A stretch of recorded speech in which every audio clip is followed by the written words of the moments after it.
Família IPB Glória, boa noite. Graça e paz do Senhor Jesus sejam sempre abundantes sobre a nossa vida. Que noite, hein, irmãos? Que noite memorável, que dia especial estarmos juntos, congregados, na companhia dos santos, na presença do Senhor nosso Deus. Um verdadeiro banquete espiritual da parte de Deus para a nossa vida. Nós teremos a oportunidade de nos achegarmos à mesa da comunhão para participarmos da ceia e também recebermos alimento sólido, instrução para o nosso coração e para a nossa vida. Aos amigos, a visitantes que estão entre nós, familiares, nós queremos lhes dizer da nossa alegria de recebê-los entre nós e compartilhar com vocês o que nós temos compartilhado com a igreja. Deus deu uma missão para essa igreja. E essa missão que Deus deu para essa igreja, nós a estruturamos, a sistematizamos em 5 pilares. A igreja pode me ajudar? Qual é o primeiro pilar? Primeiro pilar? Está muito fraco. Muito fraco. Vocês tomaram café hoje? Não, hoje à tarde não, hein, gente? Lá no Distrito Federal, o brasiliense come muito cuscuz, né? Cuscuz com ovo e bacon, né? Então, quando o povo estava meio enfraquecido, eu falei, vem cá, o café da tarde hoje não foi reforçado, né? Qual o nosso primeiro pilar, irmãos? Segundo?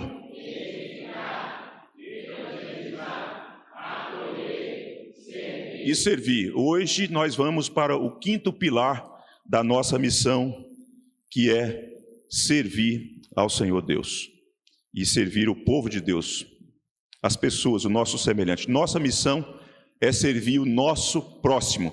É o tema da nossa mensagem nessa noite. Nossa missão é servir o nosso próximo. Abra sua Bíblia no Evangelho do Senhor Jesus, conforme o registro de João, capítulo 13. E depois, por gentileza, você mantenha a sua Bíblia aberta, porque nós estamos fazendo uma série de mensagens temáticas. Nós estamos sistematizando, organizando a doutrina. Nós já fizemos isso com a missão, que a nossa principal missão, que é adorar a Deus, edificar, evangelizar, e domingo passado acolher. Nós trabalhamos a mensagem sobre o acolhimento domingo passado, e hoje a nossa mensagem é: nossa missão é servir o nosso próximo. Vejam e ouçam o que está escrito no Evangelho de João, capítulo 13. Eu vou iniciar no versículo 2.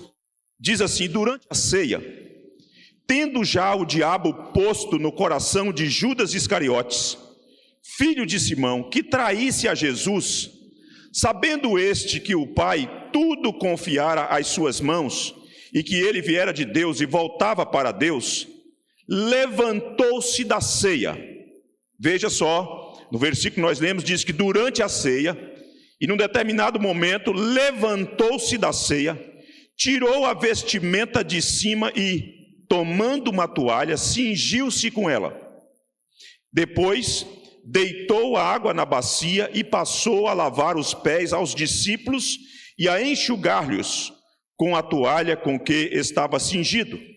Aproximou-se, pois, de Simão Pedro, e este lhe disse: Senhor, tu me lavas os pés a mim? Respondeu Jesus: o que eu faço não o sabes agora, compreendê-los-ás depois. Disse-lhe Pedro: nunca me lavarás os pés.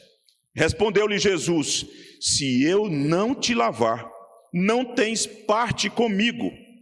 Então Pedro lhe pediu: Senhor, não somente os pés, mas também as mãos e a cabeça. Pedro é sempre extremista, né? Ele vai de uma ponta à outra.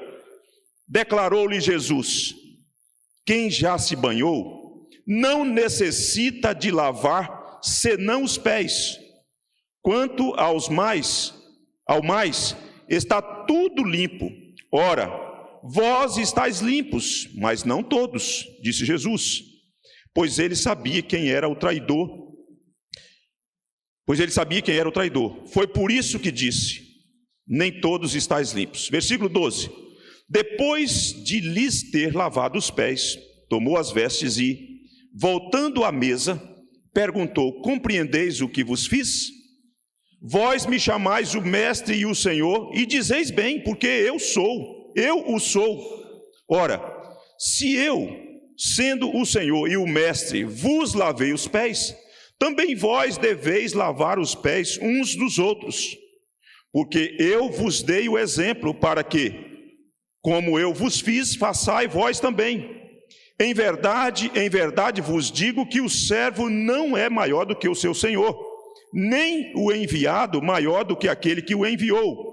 Ora, se sabeis estas coisas, bem-aventurados sois, se as praticardes, disse o Senhor Jesus. Até aqui vamos ficar com a leitura desse texto da palavra de Deus, esse texto maravilhoso da palavra do Senhor, nosso Deus.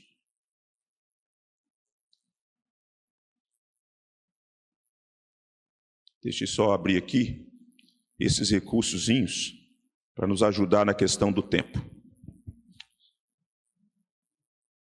Quando eu servi durante 10 anos na primeira igreja presbiteriana de Vitória, a primeira igreja de Vitória, ela tinha uma congregação no bairro próximo, o bairro Forte São João. O bairro Forte São João, localizado na capital do estado do Espírito Santo, fica em frente à primeira igreja. A primeira igreja está na Baía de Vitória e aquela área de cima, ali fica o Forte São João.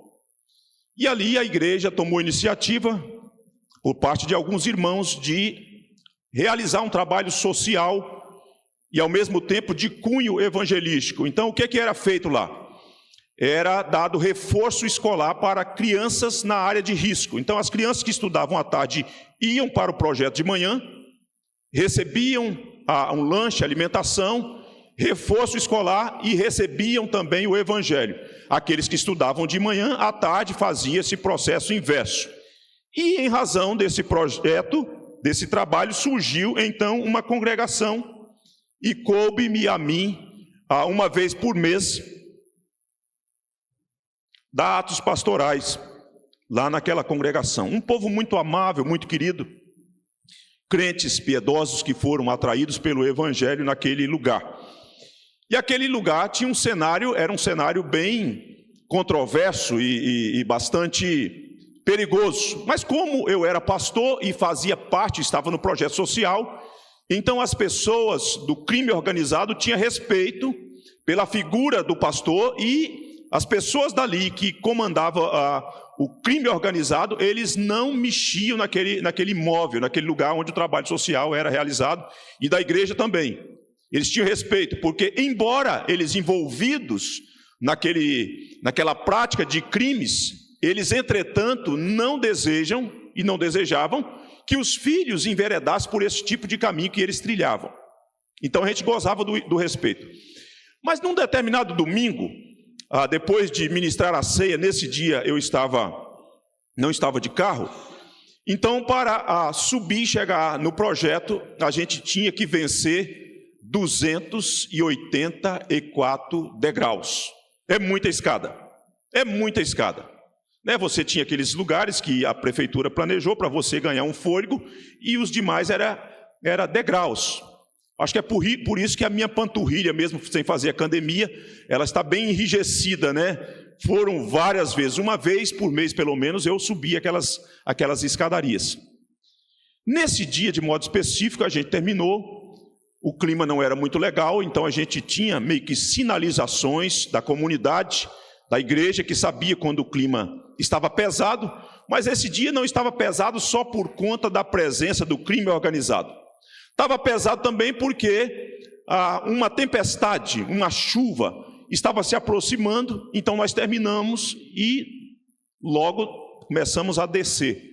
Eu, acompanhado de um obreiro que tinha ido conhecer o campo, um evangelista que o conselho da primeira igreja queria contratar. E nós começamos a descer, e não tardou, e a chuva nos apanhou. E rapidamente, aquela escadaria descia, aquele volume de água amedrontador, e nós aceleramos o passo. De repente, eu passei por uma mulher deficiente, que tinha um problema com deficiência física. E ela descia a escadaria, se apoiando nos cotovelos e se arrastando. Então aquela água, aquela enchente, aquela sujeira, apanhou aquela mulher. E eu, na minha pressa, juntamente com o meu companheiro, passei rapidamente e ignorei que ali estava uma pessoa criada à imagem de Deus, com as suas deficiências, mas que carregava consigo a digital do nosso Criador. Eu não sei quantos degraus eu desci, mas não tardou e o Espírito Santo deu uma catucada na minha consciência. Venceu a minha insensibilidade e eu falei para o meu companheiro, precisamos voltar. E voltamos, e ele falou, por que voltar? Eu falei que nós não podemos deixar essa senhora com esse temporal. Ela provavelmente quer descer para ir para o ponto de ônibus, e nós cristãos, como que nós podemos seguir adiante sem ajudar essa senhora? E ele entendeu e voltamos, e pegamos aquela senhora no colo. Difícil, viu? Porque pesou, e nós descemos, e ela então, no meio do caminho, contava-nos, era uma serva do Senhor Deus, um membro da igreja, das Assembleias de Deus. E nós a levamos e deixamos ela no ponto, esperamos até que o ônibus pudessem pegá-la e levá-la para o seu destino. Queridos, quantas vezes nós revelamos uma certa insensibilidade, às vezes pela nossa pressa, às vezes porque não queremos nos envolver com o problema do outro, às vezes porque temos um compromisso e a nossa agenda não pode ser interrompida, e uma série de fatores. Mas me parece que além disso, tem o aspecto de que nós, de alguma forma, perdemos a capacidade de nos sensibilizarmos com os dramas dos outros. Nós estamos muito bem, obrigado, a nossa família está muito bem, obrigado, e entretanto, quando nós olhamos os dramas e o sofrimento dos outros, às vezes sem saber, até irmãos nossos, nós deixamos e seguimos o nosso caminho sem a consciência pesar.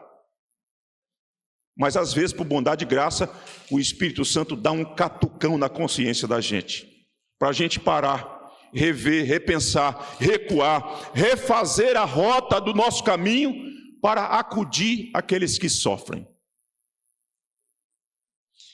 Quando nós vamos falar de serviço,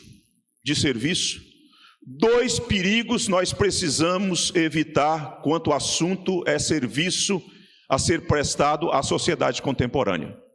Dois perigos nós precisamos fugir. Primeiro, nós às vezes queremos fazer tudo, ou achamos que é possível a gente abraçar uma agenda de serviço na sociedade. A gente precisa fugir desse perigo. Sabe por quê? Porque a nossa agenda não é pegar um pacote de assistência, de atuações emergenciais, que são importantes e louváveis, mas nós não temos condição de abarcar tudo. Sabe por quê? Porque muitas das ações não devem recair sobre os nossos ombros.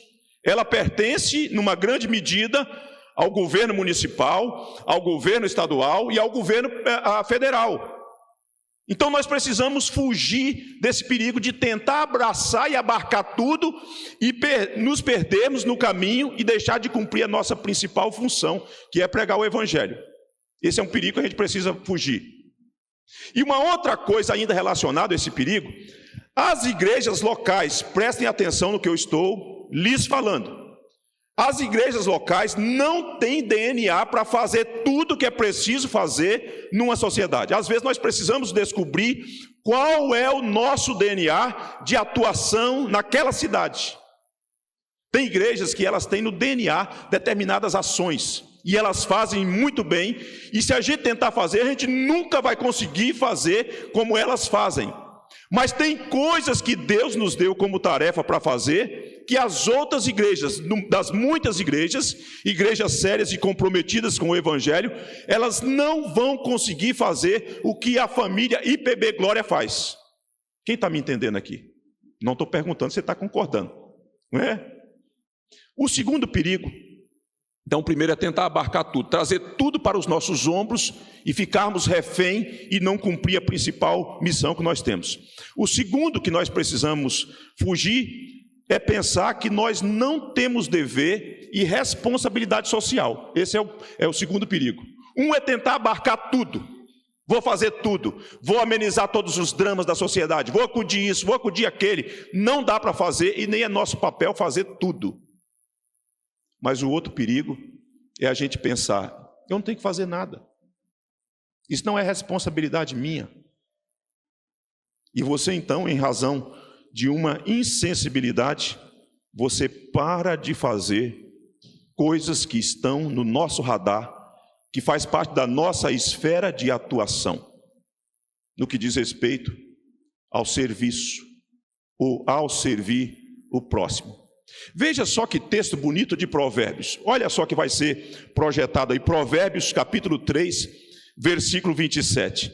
Diz assim o texto: não te furtes o fazer o bem a quem de direito, estando na tua mão o poder de fazê-lo. Não tinha outra pessoa para fazer o bem àquela senhora, naquela enchente, naquela tempestade. Estava na minha mão, nos meus braços, o dever de fazê-lo. E depois de ter feito, eu tenho que chegar para o Senhor Jesus e falar: Senhor Jesus, ainda assim eu sou um servo inútil. Né? É o que o Senhor Jesus ensina, né? Depois de ter feito o que tinha que fazer, você ainda precisa se considerar um servo inútil. Mas esse texto é um texto muito interessante, não é não? Não te furtes o fazer o bem a quem de direito, estando na tua mão o poder de fazê-lo. Se Deus coloca nas nossas mãos recursos, instrumentos, meios, lugar que nós temos espaço e nós nos furtamos de fazer o bem, estando na competência nós, o dever de fazer e nós não fazemos, nós estamos sendo omissos na nossa missão. Agora, pensando nesses dois extremos, fugindo de um e fugindo também do outro, e mantendo o equilíbrio da nossa atuação, o fundamento teológico para fazer o serviço, no que diz respeito a alcançar o nosso próximo, o fundamento teológico, guarda isso, anota isso aí, chama-se antropologia bíblica. Anota isso aí. O fundamento que deve levar-nos a fazer ações em favor do nosso semelhante, trata-se da compreensão da antropologia bíblica. Nós não fazemos por conta da compreensão da sociologia, por conta da antropologia, por conta da filosofia, mas é a compreensão bíblica de quem é o ser humano à luz da Bíblia, à luz daquilo que Deus falou, que leva-nos a ações. Quando você compreende que o homem e mulher, criados à imagem de Deus, que tem a digital do seu Criador, mesmo não tendo as suas crenças, mesmo não tendo as suas convicções, o que você faz para o outro, você faz porque você compreendeu que mesmo aquela pessoa, que às vezes você não concorda por conta das ideias delas, mas estando nas suas mãos o poder de fazer o bem, você faz porque você compreende que ali tem um ser humano que tem valor, segundo a antropologia bíblica. Eu sei que hoje, vocês certamente já ouviram, existem algumas teologias que às vezes elas se perderam no meio do caminho. Teologia da libertação, por exemplo, defendida pelo Frei Leonardo Boff, o defensor dela no contexto brasileiro. Esse tipo de teologia é uma distorção da teologia bíblica. Porque ao mesmo tempo que querem fazer alguma coisa, ou que dizem que tem que fazer alguma coisa, eles passam a ideia que o céu é aqui, e o céu não é aqui, queridos. A gente faz ações e visamos o ser humano nas suas complexidades, nas suas necessidades, não é porque entendemos que o céu é aqui, o céu não é aqui, o paraíso não é aqui, mas enquanto nós estivermos aqui, nós fazemos as coisas para a glória de Deus. A outra teologia é a teologia da missão integral, também muito, meio que irmã da primeira que eu estou falando. Esse tipo de sistematização, nós também precisamos fugir. Porque a maioria desses teólogos são teólogos liberais, tem muitos, inclusive, eu já os admirei, não vou citar os nomes aqui, porque hoje a gente é processado, né? E eu não quero ser processado por coisas pequenas. né? Se eu tiver que ser processado, eu quero ser por coisas grandes, não para pagar, porque citei o teólogo liberal, o miserável que anda ensinando e envenenando o povo de Deus, porque esses caras envenenam o povo de Deus. Eles falam bem, eles são carismáticos, mas eles vão injetando uma dose de veneno e de desvio, de distorções bíblicas no seio da igreja. Mas nós, uma vez que nós sabemos qual é a verdade pela qual nós devemos nos basear, nós precisamos agir. Precisamos agir. Nessa noite, nós vamos tentar responder 3 perguntas sobre esse tema. Por que servir? A quem servir? E como servir? Nós vamos tentar responder essas 3 perguntas. Por que servir? A quem servir? E como servir? Então nós vamos nos ater a essas 3 perguntas e trazer respostas bíblicas. Por que servir? Porque a Escritura recomenda. Essa é a resposta à primeira pergunta. Por que servir? Porque a Escritura recomenda. A Escritura recomenda. Então vamos por parte. Vejam que esse texto que nós lemos, do Evangelho de João, nós vamos ver que na demonstração exemplificadora do Senhor Jesus, você vai encontrar na atitude de Jesus 2 coisas. 2 coisas. Primeiro, proatividade. Segundo, disponibilidade. Jesus demonstra aqui uma proatividade. Jesus não olha para o cenário em que ninguém está fazendo nada, em que as pessoas cruzaram os braços, e Jesus não fica olhando para ver no que vai dar isso, onde vai chegar essa situação. Então nós vemos na atitude do Senhor Jesus proatividade. Deixa eu perguntar, vocês estão aqui comigo? Estão comigo? Proatividade, como é que a gente vê isso? Nesse cenário em que o Senhor Jesus está exemplificando, dentre outras coisas, humildade e serviço. Veja o texto. Durante a ceia. Veja só, gente, isso aqui está acontecendo antes da crucificação do Senhor Jesus. É um momento muito sublime, né? As trevas estão ali, as espreitas, né? O diabo, o hálito do diabo está ali, dos demônios, como que pensando que o Filho de Deus vai ser derrotado na cruz. Não vai. Então é nesse cenário em que o traidor está ali à mesa, o Senhor Jesus o serve, molha o pão, o bocado de pão, e dá nas mãos dele como simbolizando um trato gentil, cordial, amável. Então é nesse cenário que o Senhor Jesus vai agir de modo proativo. De modo proativo. Por quê? Porque diz o texto que levantou-se da mesa, da ceia, tirou as vestimentas de cima e, tomando uma toalha, cingiu-se com ela. O que está acontecendo aqui? O Senhor Jesus foi recepcionado numa casa. E ao ser recepcionado numa casa, o que a cultura ensinava segundo os bons costumes de um anfitrião? Você tinha que ter na entrada da porta um servo. E vamos dar o nome para chocar mais: um escravo.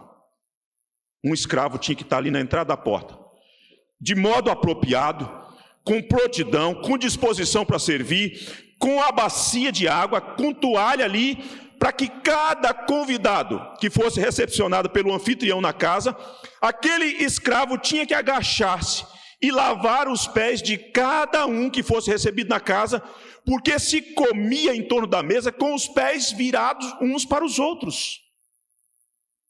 Né? A gente vai nessas casas bacanas que vocês têm, mesa, 8 cadeiras, né? A gente tem até dificuldade. Eu sei que lá na casa de vocês tem aquela mesa com aquele instrumento no meio, que a gente vai rodando e pega a salada e pega outra coisa, né? E alguém vai fazendo chegar para a gente. Eu sei que as mesas de vocês são bacanas, eu vou chegar lá ainda, nessas mesas de vocês. Mas não era desse jeito, sentava-se todo mundo no chão e ali a pessoa sentava de modo que os pés estavam virados. Agora veja só, você está tomando refeição, o pé do camarada, ou os pés do camarada, empoeirado. E alguns pés, vocês sabem que por não receber um trato adequado, carrega consigo um certo odor, não é não? Não é verdade? Então, veja só, Jesus foi recepcionado com os discípulos, essa figura não estava ali, E os discípulos, vocês acham que os discípulos iam se sujeitar a esse tipo de serviço, que não era um tipo de serviço que dava algum tipo de status? Porque ele haveria de assumir para si a figura de escravo. Vendo Jesus que ninguém tomou iniciativa, gente, nós não estamos falando de uma pessoa que é igual a mim e você, com deficiências. Nós estamos falando do Filho de Deus encarnado. Nós estamos falando do Rei dos Reis que veio até nós, do Senhor dos Senhores, do Deus de Deus, de luz, daquele que se identificou conosco. O que Jesus faz então por não perceber a iniciativa? Cingiu, tirou a roupa de cima, cingiu-se com a toalha, pegou a bacia e começou a lavar os pés dos discípulos e inclusive do traidor. Próximo, vem fulano, vem Tomé, vem João, vem Tiago, vem Judas, até que chegou a vez de Pedro, aí Pedro, não, aí não, porque Pedro entendeu a situação, falou, não, porque Jesus assumiu a postura e a função de escravo, ele chocou os seus discípulos, porque ninguém gosta de ficar no degrau de baixo, porque o degrau de baixo não traz reconhecimento, irmãos. Nós queremos aplausos, nós queremos reconhecimento. Se nós damos uma aula da escola dominical, se nós pregamos, se nós fazemos alguma oração, se nós fazemos alguma ação, o nosso desejo pecaminoso é chegar lá na porta e alguém falar, rapaz, mas hoje você arrebentou, hein? Hoje o seu sermão, hoje a sua aula, hoje, olha, incrível, a oração que você fez, que oração linda. Nós queremos aplauso. O degrau de baixo não dá status, mas o servo é chamado para assumir o degrau de baixo, porque aquele que quiser ser o maior, seja o menor. Quem quiser ser o maior, seja aquele que sirva os outros. Jesus foi proativo. Ninguém assumiu, ninguém tomou iniciativa. Jesus então toma a iniciativa. Segunda coisa é disponibilidade agregada à disposição. Jesus vai e realiza o que tem para ser realizado. E com isso, Jesus está estabelecendo um paradigma, um modelo, um referencial de como nós devemos interagir uns com os outros, do lado de dentro e depois do lado de fora. Primeiro do lado de dentro, nós vamos ver isso daqui a pouquinho. É assim que o Senhor Jesus nos chama para agir.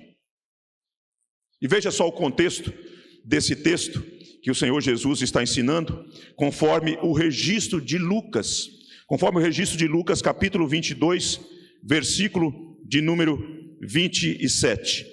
Veja aí, imagino que os meninos estão projetando para agilizar e ganharmos tempo.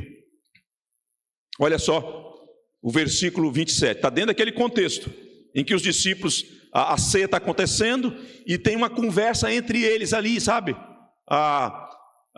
Quem é o maior? Onde é o meu lugar? O que eu devo ocupar? Então tem uma série de fatores e Lucas também traz um registro dentro desse contexto. Diz assim, pois qual é o maior? Quem está à mesa ou quem serve? Quem é o maior? Quem recebe o destaque? Quem recebe os louros? Porventura não é quem está à mesa? Pois no meio de vós eu sou como quem serve.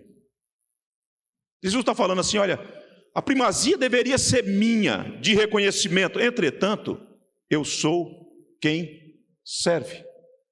O Filho do Homem veio para servir, veio para entregar a sua vida e veio para servir.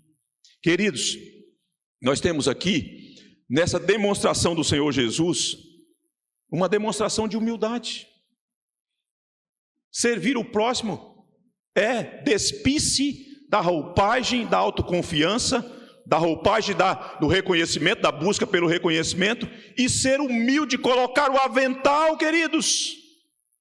A igreja foi chamada para colocar o avental de servo, para servir os seus irmãos. Segundo, nós vemos aqui o exemplo o modelo de exemplificação de como que se deve fazer. se você, com a Bíblia aberta aí, voltando lá para João, o Senhor Jesus avança, ele fala assim: no momento vocês não compreendem o que eu estou fazendo, mas depois vocês vão compreender. E é necessário que compreendam. E aí o Senhor Jesus chega no versículo 13 e fala assim: vós me chamais o mestre e o Senhor, e dizeis bem, eu sou tudo isso mesmo, eu sou mestre e eu sou o Senhor. Vocês têm razão, isso procede. Ora, se eu, sendo o Senhor e o mestre, vos lavei os pés, também vós deveis lavar os pés uns dos outros, porque eu vos dei o exemplo, para que como eu vos fiz, façai-vos vós também. Olha o versículo 17. Ora, se sabeis estas coisas, bem-aventurados sois se as praticardes. Você não é feliz porque você sabe muita teologia. Você não é feliz porque você sabe muito de doutrina. Você é feliz se você pratica o que você sabe. É o que Jesus está dizendo. Porque a palavra, o conceito bem-aventurado pode ser traduzido por muito feliz. Então Jesus não diz: você é muito feliz porque você sabe muito, você conhece o exemplo, você sabe destrinchar essas verdades. Jesus está falando: você é feliz se você pratica o que você sabe. Você tem praticado o que você sabe? Ou a informação chegou, alimentou o seu intelecto e você se gaba e bate no peito e fala assim: eu sei. E quando você encontra alguém que sabe menos do que você até tripudia, zomba, fala: olha só, ele não conseguiu nem explicar esse tantinho assim de doutrina. Mas isso não lhe faz uma pessoa feliz só porque você sabe. Segundo Jesus, você é feliz se você pratica o que você sabe. A segunda pergunta: a quem devemos servir? A quem devemos servir? Nós já vimos por que devemos servir. Porque as Escrituras recomendam. E a quem nós devemos seguir? Os de dentro e os de fora. Os de dentro e os de fora. Agora, na esteira do serviço, no corredor da história que nós somos chamados a servir, a prioridade são os de dentro. A prioridade são os de dentro. A Bíblia não nos chama para acudir os outros do lado de fora, sendo que às vezes no nosso meio tem pessoas que precisam das nossas ações imediatas porque elas têm necessidades reais. Nós não podemos ajudar os outros do lado de fora sem antes resolver as questões da nossa própria casa. É bíblico isso. É bíblico isso. A gente olha para o cenário, os dramas são imensos, as crises são diversas, e você olha assim e se fala: meu Deus, que situação caótica, terrível. Só que às vezes a gente é pródigo em enxergar a necessidade longe e perdemos a capacidade e a sensibilidade de enxergar as necessidades dentro, de gente que está perto da gente, e a gente já não consegue mais ouvir com o ouvido sensível para entender o que está por detrás das palavras de gente com as quais nós convivemos.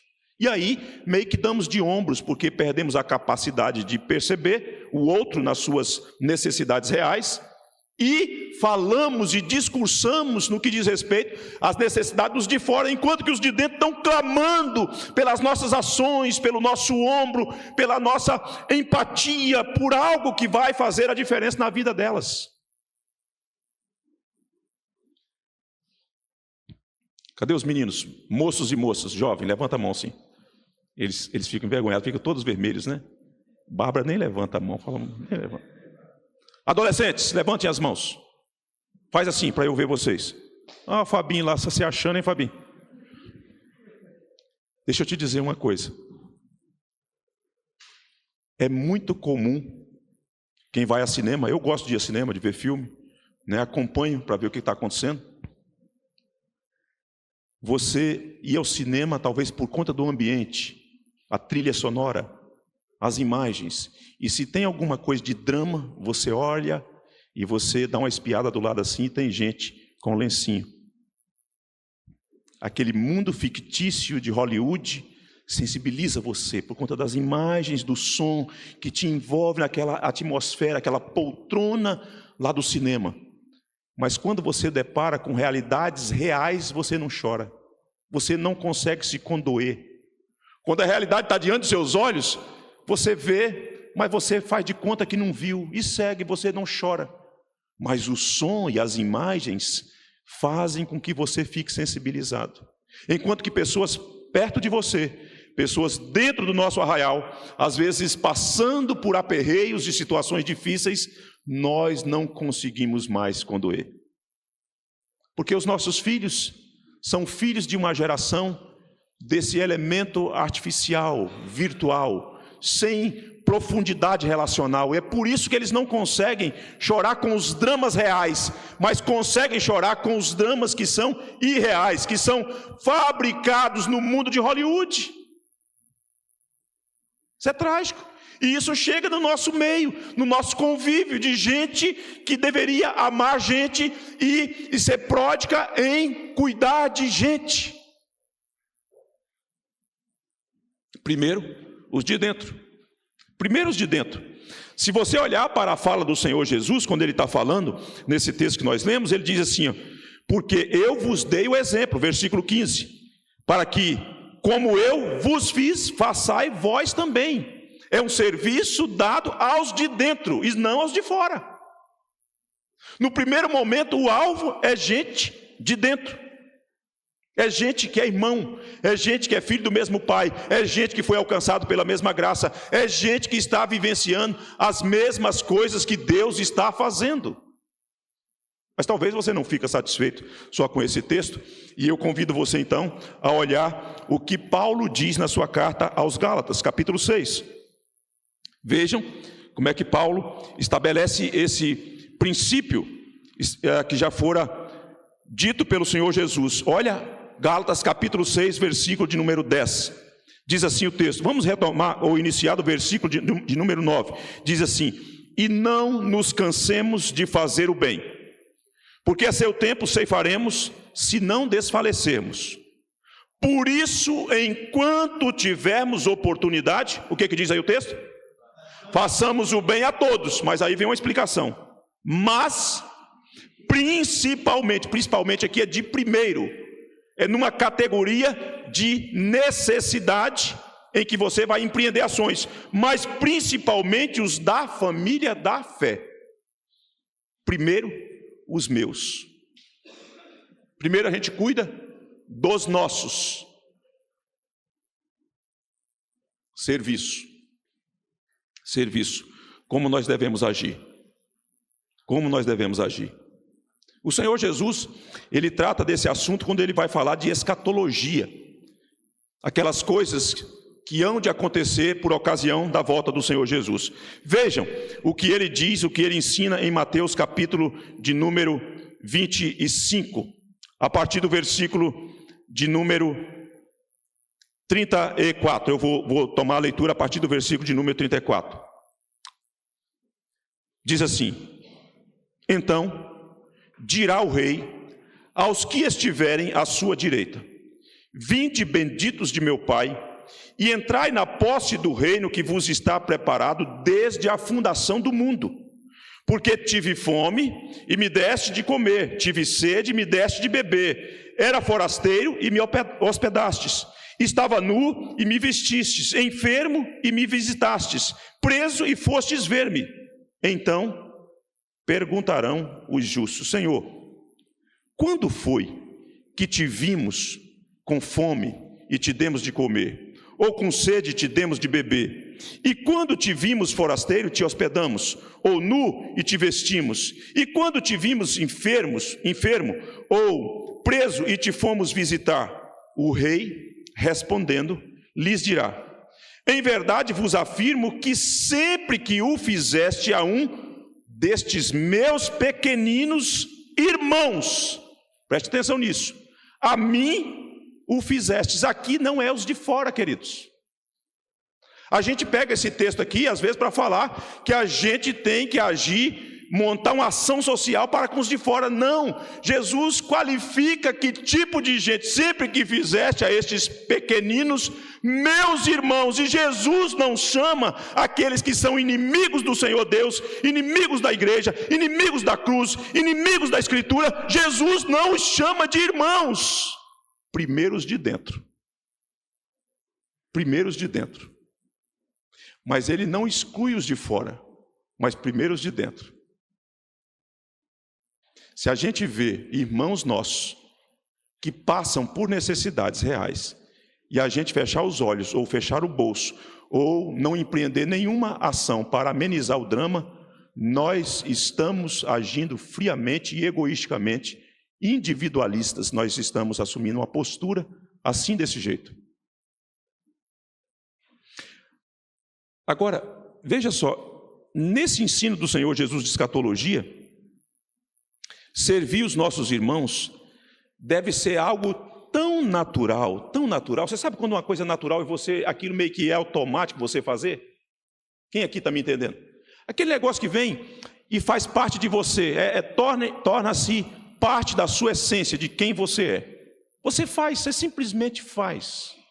Ninguém te obriga a fazer. Você não se sente acuado, constrangido a fazer. Você faz porque aquilo já é parte de você.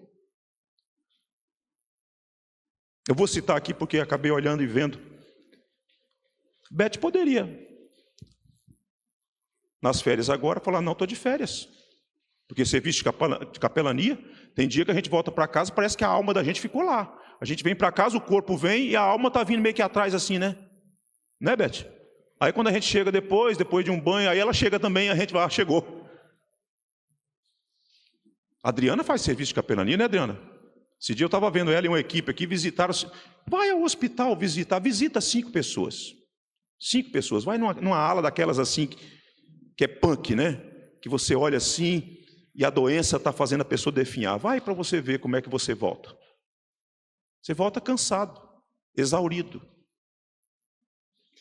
Mas quando você entendeu o Evangelho, e o Evangelho, então, essas práticas são feitas não para receber, para ter alguma recompensa, você faz porque você já recebeu, porque você faz porque você tem a essência da natureza de Cristo em você, e você já não consegue ver os seus irmãos passando por necessidades sem que você tome iniciativa para acudir. Então, voltando a Beth poderia falar assim, eu estou de férias, vou ficar aí, aguardando meu maridinho chegar do trabalho, para a gente tomar um lanche, papear um pouco, né, namorar um pouco, tal, não sei o quê, né, assistir um filme, uma série, não sei, dar uma caminhada na orla.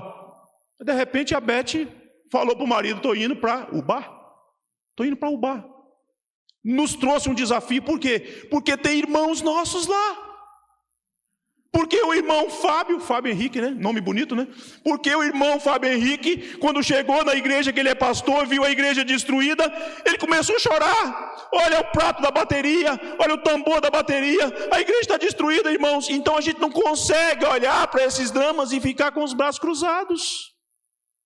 Porque a nossa essência em Cristo nos mobiliza a agir e a fazer o que tem que ser feito, queridos.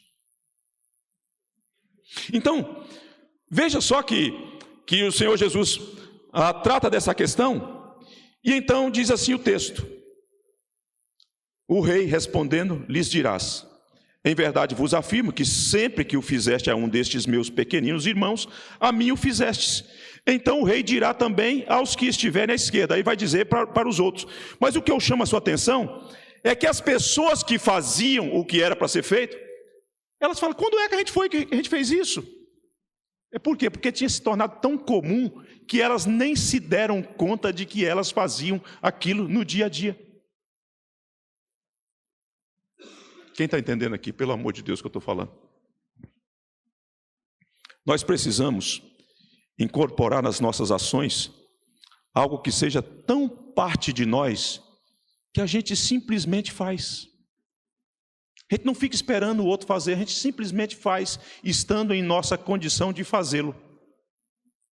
Isso os de dentro. Mas e os de fora? Os de fora são negligenciados? Absolutamente não.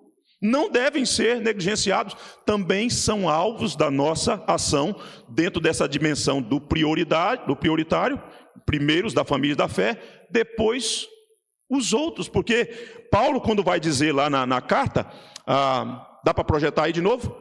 Gálatas capítulo 6, versículo 10, para a igreja repetir. Dá para repetir? Vocês podem repetir, por favor?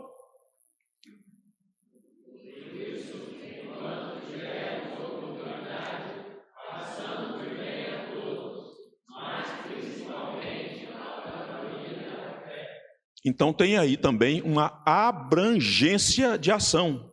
Por isso, enquanto tivermos oportunidade, façamos o bem a todos. E João Calvino vai dizer que todos aqui é indistintamente de credo, indistintamente de sexo, indistintamente de quaisquer coisas que às vezes nós vemos como elementos de paredões preconceituais. É a todos. Não é se o cara pensa como você pensa, não é se ele crê como você crê, não é se ele faz as mesmas coisas que você faz, se nós tivermos oportunidade, nós devemos fazer o bem a todos. Por que nós devemos fazer o bem a todos? Porque o fundamento bíblico da antropologia nos chama a fazer o bem a todos. A todos. Gente que tem tipo de necessidade ou que tem alguma necessidade, nós constatamos, nós devemos agir para mostrar a glória do nosso Redentor. Já vimos então, por que servir? Porque a Escritura recomenda. A quem servir? Os de dentro e os de fora. Como servir? Como nós devemos servir? Conforme a recomendação bíblica. Nós precisamos servir conforme a recomendação bíblica. E um dos maiores serviços que nós podemos prestar ao nosso próximo, preste atenção nisso, é com a nossa vida de santidade. A gente fica pensando o seguinte: não, eu preciso fazer uma ação social. Numa sociedade que está deteriorando, que os valores estão sendo sacudidos, sucateados, atacados, a família está sendo atacada o tempo todo, as coisas que Deus criou estão sendo atacadas o tempo todo, o maior benefício de serviço que você pode fazer na sociedade contemporânea, lá no condomínio onde você mora, lá perto do seu vizinho, lá no seu trabalho, é viver uma vida santa, ser sal da terra, meu irmão. É o maior serviço. Viva de acordo com os valores do reino de Deus e você vai estar salgando essa sociedade, livrando essa sociedade desse apodrecimento. Mas quando nós fugimos desse serviço que envolve a vida, que envolve a ética, nós estamos prestando um desserviço à sociedade contemporânea. Santidade. Santidade ao Senhor. Santidade na conduta, santidade na fala, santidade naquilo que nós fazemos, santidade nas ações que empreendemos, santidade por meio das atitudes. Isso é um serviço maravilhoso, porque é a partir desse serviço de exemplo que a Bíblia vai chamar e vai denominar de boas obras. Boas obras.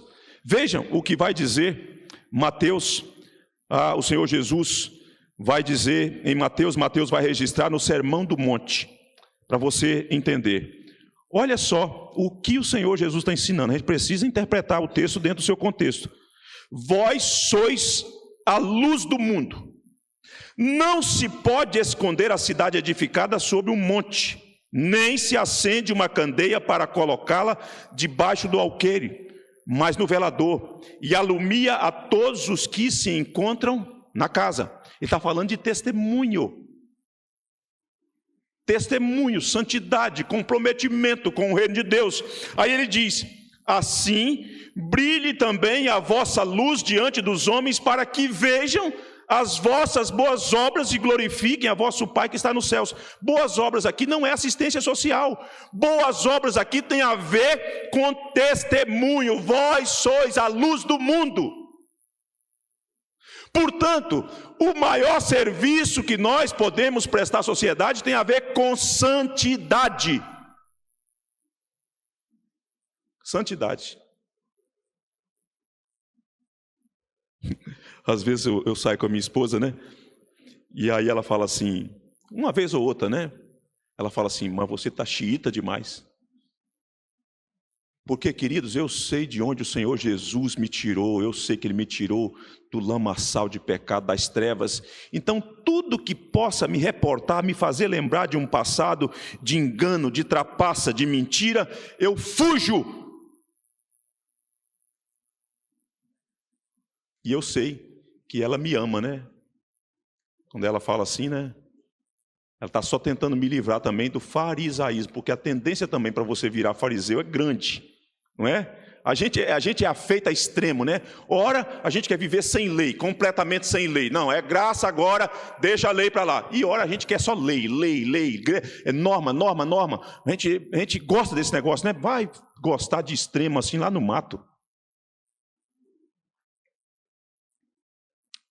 Vejam que Pedro vai reforçar essa ideia. Quando ele está escrevendo no capítulo 2, no versículo de número 11, está sendo projetado aí? Se for projetado, vocês leiam, por favor, para me poupar aqui, que eu já estou terminando.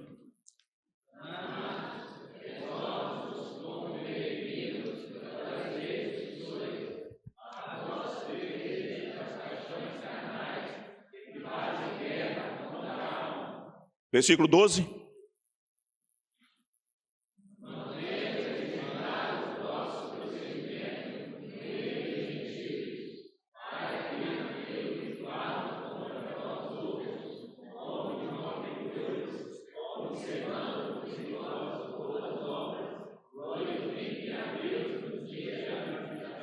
Novamente, boas obras não é assistência. Tem a ver com exemplo no meio dos gentios.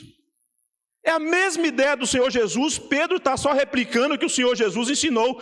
Então, as boas obras aqui têm a ver com elemento ético. E assim os homens, observando as vossas boas obras, glorifiquem a quem? A Deus. Quando você vive para a glória de Deus, isso é um luzeiro de Deus refletido em você, que é uma candeeirazinha, uma lamparinazinha, dá uma visibilidade a quem está na escuridão. Se você é um homem que cuida bem da sua mulher, se você é um homem que cuida bem dos seus filhos, você está prestando um serviço à sociedade. Se você é uma mulher que honra o seu marido, que estima o seu marido, que zela pela sua casa, numa sociedade eivada de um feminismo filosófico que vem combatendo e atacando as escrituras, você traz glória para o nome de Deus. Se você, filho, vive para a glória de Deus, se você honra os seus pais, se você obedece os seus pais, você traz glória para o nome de Deus. Se você é um bom patrão, se você é um homem justo, se você não tripudia aqueles que prestam serviço para você, você traz glória para o nome de Deus. Mas se você é empregado, também cumpre com as suas obrigações fielmente, você traz glória para o nome de Deus. Por quê? Porque você está mantendo o seu exemplo no meio daqueles que não conhecem a Deus. Mas também eu reconheço que a Bíblia também usa o conceito de boas obras para assistência. Às vezes é assistência, às vezes é pão mesmo, às vezes é água mesmo, às vezes é um remédio mesmo, às vezes é uma conta que a gente vai ter que saldar para alguém que está perto da gente. Então, porque também o conceito de fazer o bem, ele é amplo. Aí entra em ações. O apóstolo Paulo, escrevendo a sua carta a Timóteo, ele vai dizer o seguinte: quanto aos nossos, que aprendam a fazer o bem para distinguir-se dos outros. Boas obras, você aprende a fazer. Coisa ruim você não precisou aprender a fazer. Hein? Você ensinou seu menino a ser mal criado? Lá, menino, seja respondão. A gente não ensina, o bicho tem o DNA de Adão. Não é? E nós também, né? Você ri, mas você também tem, né? Ele está sendo mortificado pelo Espírito de Cristo, mas de quando em quando ele se mexe aí, quer ressuscitar, não é verdade? Algumas dicas para fazer o bem, pensando na nossa realidade. algumas dicas de como fazer o bem, de como a família IPB Glória pode fazer o bem. E eu vou repartindo com vocês coisas que eu vou sonhando e pensando e orando, que eu estou com o joelho no chão. Certo? Pensando em fazer o bem, pensando em servir. Só citando aleatoriamente, coisa que a gente vai sonhando e semente que a gente vai semeando. Você já pensou se a gente tivesse aqui na Glória um projeto chamado Projeto Viver Bem?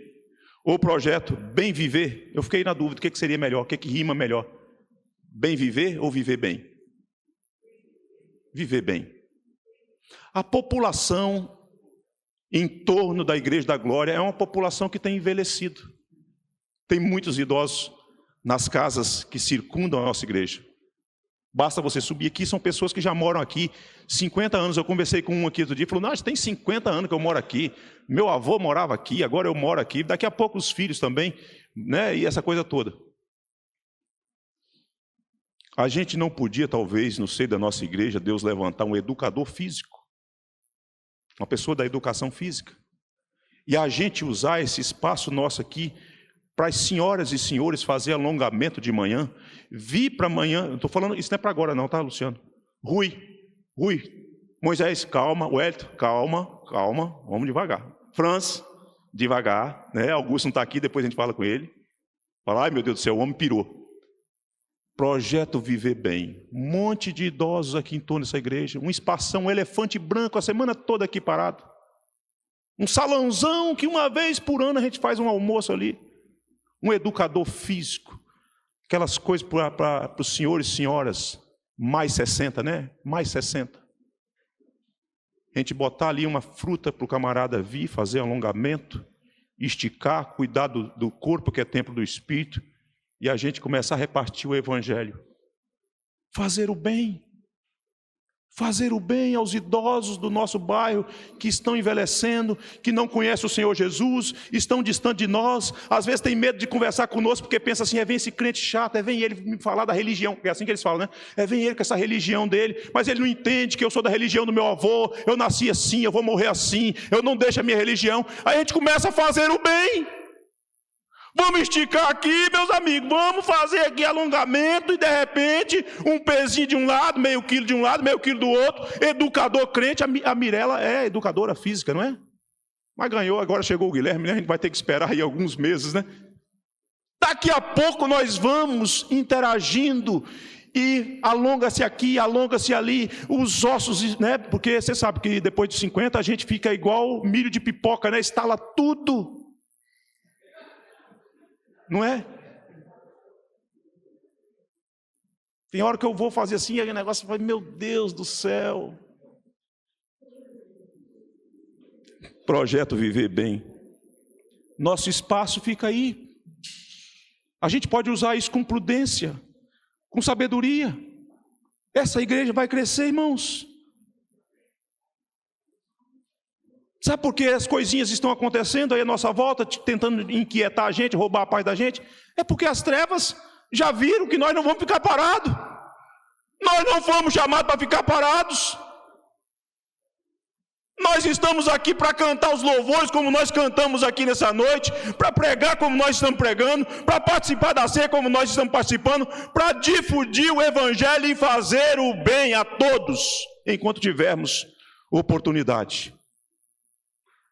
Esses dias um amigo meu me procurou, está dando aula lá onde estuda suas meninas, Marcelo, como é que é o nome da escola? Hein? Ah, não, é uma outra escola que tem aqui. O AP, né? O AP. Está dando aula lá. Morou há cerca de 10 anos nos Estados Unidos, aprendeu inglês, veio para cá, fez faculdade de inglês. E por um ato de milagre de Deus, ele falou, rapaz, eu chego lá, os professores de lá são de primeira, e eu estou lá no meio, Deus me colocou lá. Ele me procurou, veio aqui esses dias, falou, pastor, será que não tem gente aqui em volta da igreja querendo fazer inglês, não? Será que não tem gente na igreja aí que talvez não possa pagar uma mensalidade de um curso de inglês, que às vezes não é barato, para a gente fazer um pacote? Eu falei, não sei. Ele trouxe uma proposta, falou assim, mostra para o conselho, quem sabe a gente possa inaugurar aqui um curso de inglês para os nossos filhos fazer com um preço mais acessível, e gente em torno, gente, é fazer o bem. É fazer o bem. Quem sabe oferecer aqui aula de música à medida do possível, colocar essa igreja para se movimentar, para o povo perceber que tem gente aqui, tem vida neste lugar. Quem sabe o pessoal do direito fazer um mutirão no sábado, Marcelo? Uma assessoria jurídica. O cara está com uma pendência, não sabe o que fazer, porque a gente pensa que na era da tecnologia, com muita informação, todo mundo sabe. Não sabe, tem gente que não sabe o que fazer. E vem aqui, a gente presta um serviço a ele sem custo, e depois ele vira seu cliente, e ganha a causa 200 mil, 10, 20% para o advogado. Ui? Esses dias um irmão, não vou revelar o nome dele, ele falou, eu quero oferecer um curso nessa igreja para ensinar os meninos como passar em concurso público, como estudar para concurso público. Meninos, daqui a pouco chega para a gente esse negócio aí, uai. E agora fiquei como mineiro, né? Uai. Fazer o bem, dar munição para os nossos filhos. Ah, mas só tem 2 vagas no concurso, você só precisa de uma, você não precisa de 2, você precisa só de uma vaga só. A gente tem que pegar a expertise dos irmãos que têm condição de dar o que outros não podem dar para fazer o bem. Esse irmão que me falou sobre isso, queridos, a quantidade de concursos nos quais ele já passou, eu falei assim, que é isso, cara? Pelo menos 6 concursos eu contei que ele passou. Então ele tem know-how para ajudar o cara a estudar, para mostrar como é que estuda para concurso, para você parar de ficar maratonando em série. Não é? Preciso terminar. Pois não, filho.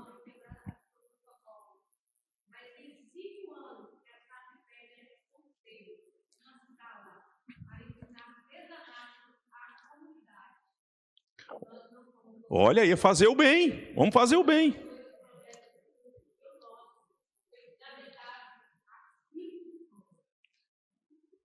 No passo do gado e no passo das crianças. Então vamos lá. Vamos avançar nesse negócio. Mas eu preciso terminar. Deixa eu terminar. Primeiro, o serviço ao próximo é uma forma de revelar o amor de Deus ao próximo. Porque o amor de Deus se reverbera por meio de atos. O amor de Deus não é um amor abstrato, ele foi demonstrado por meio de atos. Segundo, o serviço ao próximo é uma demonstração de generosidade. Quando você realiza o serviço em favor do outro, você revela generosidade. Terceiro, o serviço neutraliza o nosso pecado da vaidade e do egoísmo. Quando você olha para o modelo de Cristo e mira no modelo de Cristo, você neutraliza o seu pecado do egoísmo e da sua vaidade, porque você vai ter que despir e ocupar o degrau de baixo. É por isso que às vezes a gente não quer servir. Uma vez eu fui abrir o portão lá na primeira igreja, os diáconos por alguma razão atrasaram, e aí o povo começou a chegar, e eu reverendo, né? Eu sou reverendo. E aí eu comecei a abrir o portão, aí uma irmã chegou e falou, não, o senhor não pode fazer isso não. Uai, apertar um controle? O meu Redentor lavou o pé de gente, eu não posso abrir um portão? Ah, que é isso? Eu entendi o que ela estava falando. Mas não combina, entendeu? Ah, não posso fazer isso, porque senão vai ferir, afinal de contas eu sou presbítero, não posso. Que isso, gente? Eu sou diácono. E se eu não estou na escala, que é isso, meu irmão? O seu Redentor era diácono. O serviço é uma forma de santificação para que o nosso individualismo seja vencido. Quando você serve, você está mostrando que você não é individualista, que você se importa com os outros. Vamos, com a graça de Deus, no compasso apropriado, com prudência, com bom senso, criar sala para que possa fazer biscuit, fazer artesanato, fazer alongamento. Porque nós temos espaço. Para que Deus nos deu isso aqui? Por que um dia Deus abriu a mente do Rui e falou, gente, isso aqui a gente precisa regularizar, ó, gente, ó, oportunidade aqui, ó, oportunidade ali, aí a gente vai ficar com isso aqui? Aí Jesus volta, não teve serventia nenhuma. Quero terminar. Deus nos deu uma missão nesse lugar. E eu não tenho dúvida. Se você tem dúvida, talvez você não esteve ouvindo o que nós falamos nesses dias. Deus nos deu uma missão. A nossa principal missão é... tem gente ali atrás que está afinado. Vamos lá, gente, com essas pessoas. É a... Segundo. Terceiro. Quarto. E quinto. Que o Senhor Jesus nos ajude.